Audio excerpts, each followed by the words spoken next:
이번 시간에는 조선 사회의 새로운 움직임으로 조선 후기 다양한 서민들의 문화에 대해서 알아보겠습니다.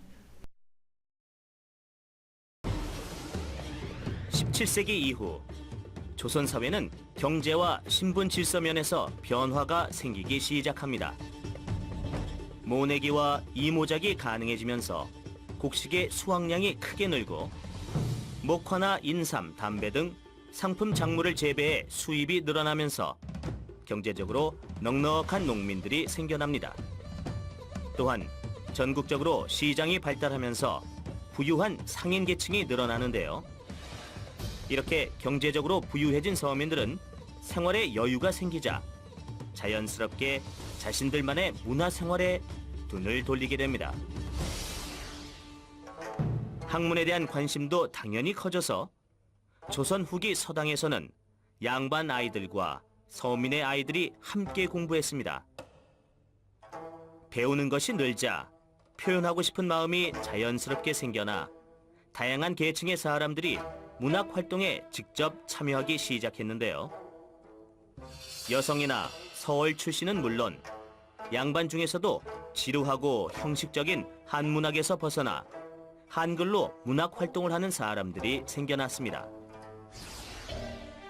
최초의 한글 소설로 알려진 홍길동전은 이런 사회 분위기 속에서 쓰였습니다. 홍길동전을 쓴 허균은 과거의 급제에 벼슬 도했던 학자이자 정치가인데요. 그는 당시 조선 사회의 가장 큰 문제점이 서얼 차별이라고 생각하고 소설을 통해 비판했습니다. 소인이 평생 서러워하는 것은 아버지를 아버지라 부르지 못하고 형을 형이라 부르지 못하는 것입니다. 유교적 신분제가 뿌리내린 조선 중기 이후 서얼 출신들은 가족 내에서도 차별을 받았을 뿐 아니라 아무리 능력이 뛰어나도 성공하기 힘들었습니다.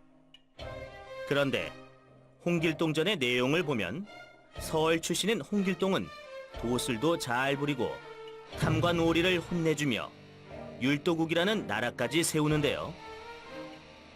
연산군 때 실제 홍길동이란 이름을 가진 의적의 활동을 바탕으로 허균이 쓴 홍길동전은 신분 제도로 고통받던 당시 서민의 마음을 대변한 데다 한글로 쓰였기에 이후 오랫동안 많은 사람들에게 사랑받았습니다. 홍길동전이 한글 소설의 첫 물꼬를 튼 이후 19세기가 되자 수많은 한글 소설들이 쏟아져 나왔는데요. 양반 도령인 이몽룡과 기생의 딸인 성춘향의 애절한 사랑을 그려낸 춘향전과 지극한 효성으로 아버지의 눈을 뜨게 한 심청전 등이 널리 읽혔습니다. 흥부전은 가난한 동생 흥부와 부자형 놀부의 이야기인데요. 누구는 팔자주와 장손으로 태어나서 죽은 조상 제사 모신다고 잘 입고 잘 먹고 사는데 누구는 버둥대도 이리 살기 어려울까? 큰아들에게 재산의 대부분을 물려주는 장자 상속제가 정착된 조선 후기 농촌에서는 동생 흥부처럼 물려받은 재산과 땅도 없고 막노동을 해도 살기 힘든 서민들이 많았습니다. 한글 소설은 이렇듯 그릇된 사회 제도나 제 욕심만 챙기는 벼슬아치 때문에 고통받는 서민들의 삶을 재치 있게 그려냈습니다. 조선 후기 여유가 생긴 서민들은 마을 잔치에 소리꾼을 불러 판소리나 탈춤 공연을 벌였습니다. 판소리는 17세기에 생겨나서 조선 후기에 크게 발전했습니다. 현재 전해지는 판소리는 모두 5마당이 있는데 이는 신재효가 정리한 것으로 심청가, 춘향가, 흥부가, 수궁가, 그리고 적벽가입니다. 판소리는 판소리 광대라고 불리는 사람들이 마을, 시장 등을 돌아다니며 공연했는데요. 명창으로 입소문이 나면 요즘의 아이돌 스타 못지않은 인기를 누렸습니다. 판소리의 실제 배경이 된 지역에 대한 관심도 높아져서 1872년에 제작된 전라남도 남원 지도에는 춘향전의 배경이 된 광활루와 오작교가 지나치게 과장되어 그려져 있습니다. 이를 통해 당시 판소리와 판소리에서 나온 한글 소설의 인기를 짐작해 볼 수 있습니다.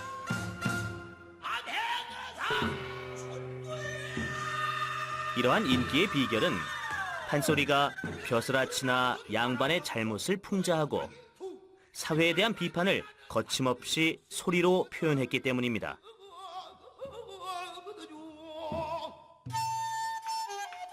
판소리와 함께 서민들의 사랑을 받은 또 다른 문화로 탈놀이가 있습니다. 탈놀이는 사람이나 동물의 탈을 쓰고 나와 춤과 소리로 관중의 흥을 돋우는 연극인데요. 양반, 선비, 승려, 그리고 초랭이나 말뚝이라고 불리는 인물이 등장해 주로 양반들을 조롱하고 풍자합니다. 쉬, 양반 나오신다.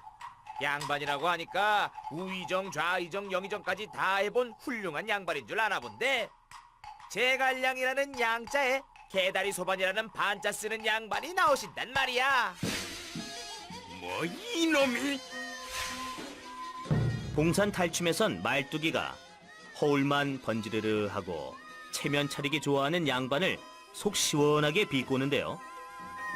말뚝이에게 꼼짝도 못하고 당하는 양반을 보면서 구경꾼들은 배꼽을 잡고 통쾌하게 웃습니다. 앞에서 살펴본 바와 같이 조선 후기에는 농업 생산량이 늘어나고 상업이 발달하면서 경제적으로 여유 있는 서민들이 생겨났고, 그 서민들이 문화와 예술에 관심을 갖기 시작하면서 새로운 문화, 서민 문화가 등장하였습니다.